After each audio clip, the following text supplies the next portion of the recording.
Welcome to this new video guys. तो आज हम करने जा रहे हैं मिसलिनियस क्वेश्चन। एसएससी सीजीएल 2026 की आपकी तैयारी करवाएंगे।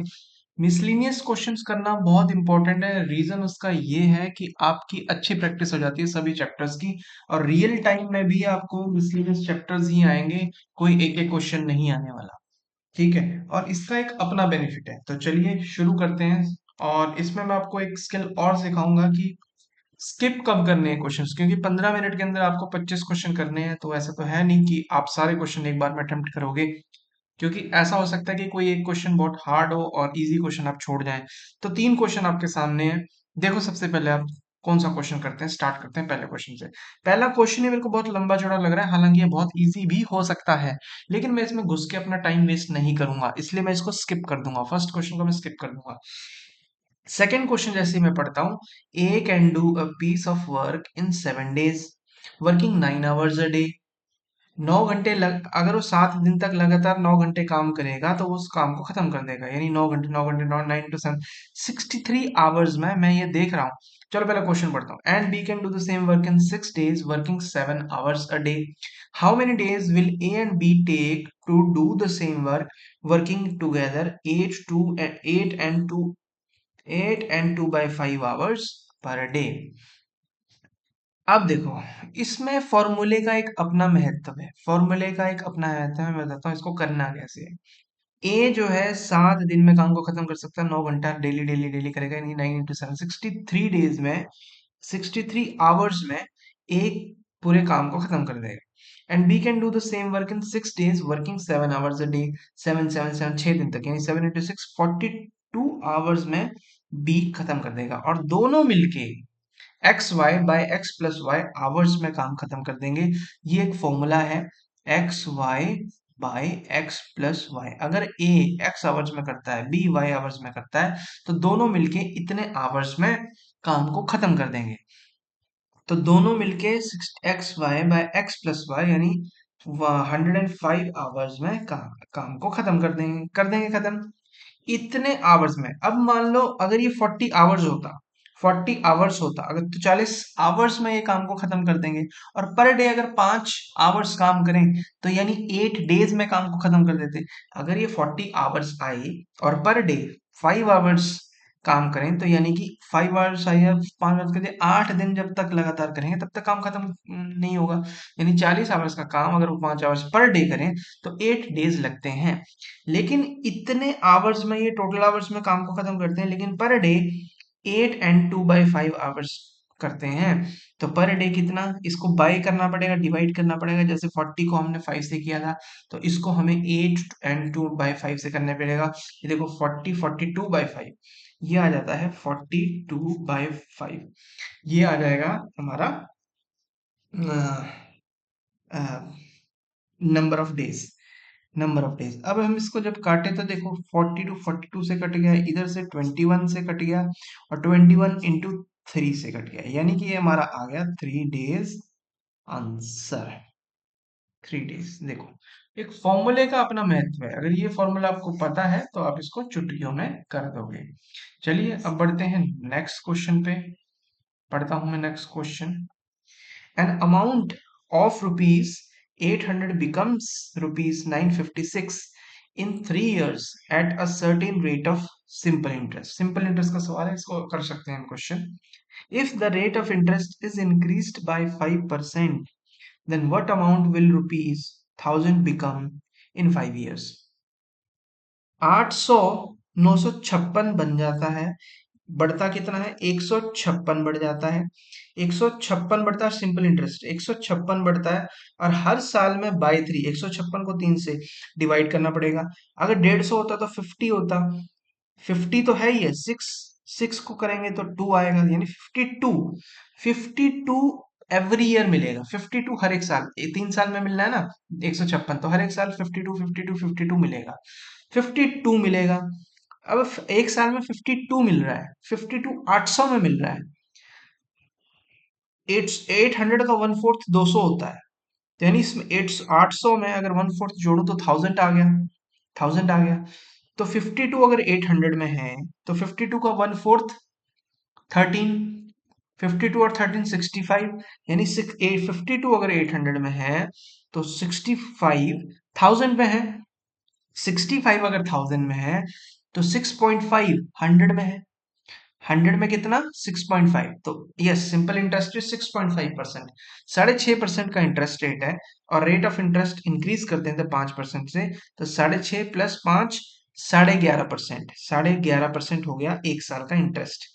तो 5 साल में कितना? 11.5 इंटू 5, 11.5 इंटू 5 कितना होता है? 115 का हाफ।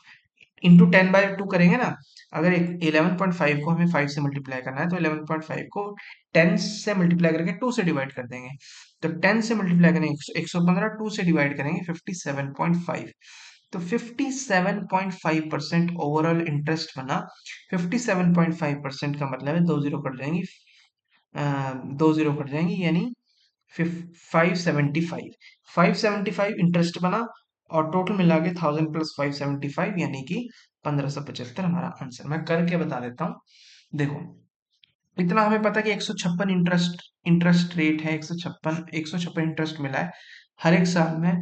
तो 52 मिला है इंटरेस्ट। ये मिला है simple interest per year, every year मिला है। और 52 जो है 800 का कितना है? मैं कहूंगा कि 1/4 जोड़ो इसमें तो 65 आता है, इसमें जोड़ो 1/4 तो 1000 आता है। ठीक है, यानी कि प्लस 200, 1/4 प्लस 13 1/4। तो 1000 में 65 है तो 100 में कितना है? 6.5% है कि नहीं? 6 पॉइंट है नहीं, यही रेट है पर एनम। और प्लस 5 कर दें तो 11.5% रेट बन जाता है पर एनम। और 5 साल में 11.5 11.5 11.5 11.5, 5 साल में इंटू 5, यानी कि 11.5 इंटू 10/2, यानी कि 115/2, यानी कि 57.5% सिंपल इंटरेस्ट मिलेगा 5 साल बाद, टोटल मिला के मतलब। थाउजेंड का थाउजेंड का 57.5% कितना होता है? मैं कहता हूँ 100% कितना होता है 575 का? वो होता है खुद 575, जो कि सिंपल इंटरेस्ट है और अमाउंट 1000 है। ये प्रिंसिपल था, तो ओवरऑल अमाउंट होगी 1575 अमाउंट, जो कि मैंने आपको वर्बली बताया और यही इसका आंसर है। अब बढ़ते हैं, जो हमने एक क्वेश्चन छोड़ा था शुरू में जो कि हमें लंबा चौड़ा लगा था और हमने इसको छोड़ दिया था, तो अब पढ़ते हैं कि उस क्वेश्चन में पूछा क्या है। चलिए क्वेश्चन पढ़ते हैं। An ODI is played between India and England.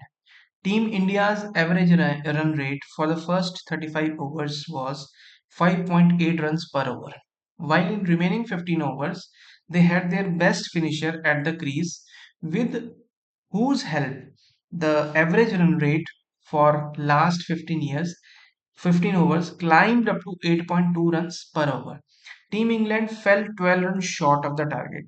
Find the average runs per over scored by Team England if it is given that Team England played all the 50 overs. एक बार बताओ, average है 35 overs की और 15 overs की।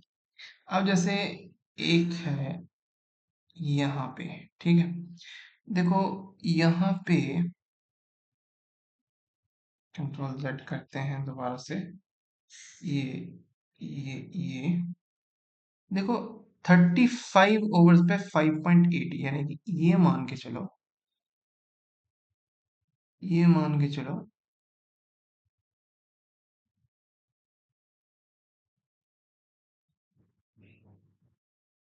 कि ये है 35 overs, ये है 35 ओवर्स, ठीक है।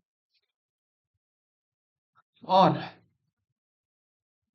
इसकी इसका जो है वो है 5.8 एवरेज 35 ओवर्स का। और जो 15 ओवर्स है उसका है 8.2। ये है ये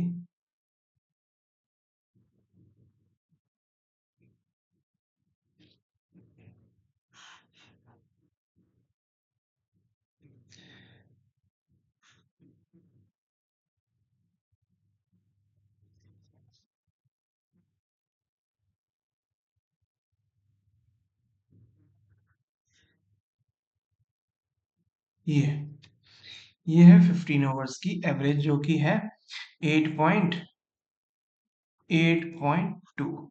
ठीक है, 35 की 5.8 है, 15 की 8.2 है।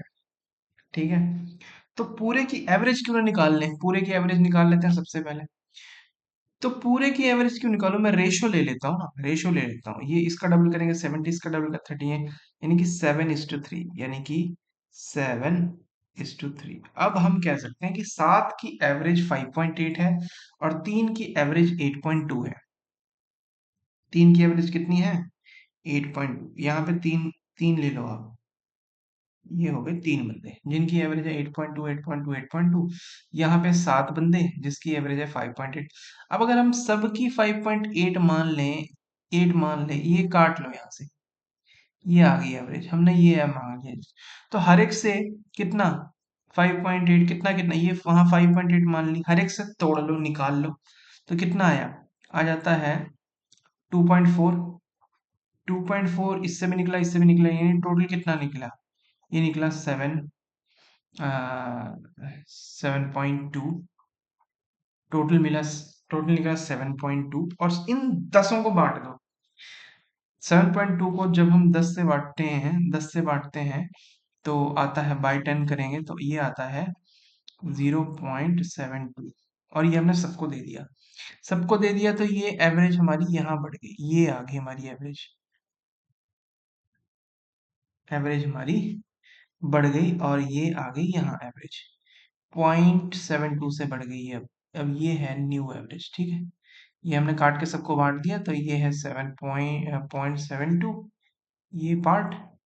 और अब नई एवरेज इन ये मिला के होगी 6.5। कितनी होगी? 6.52।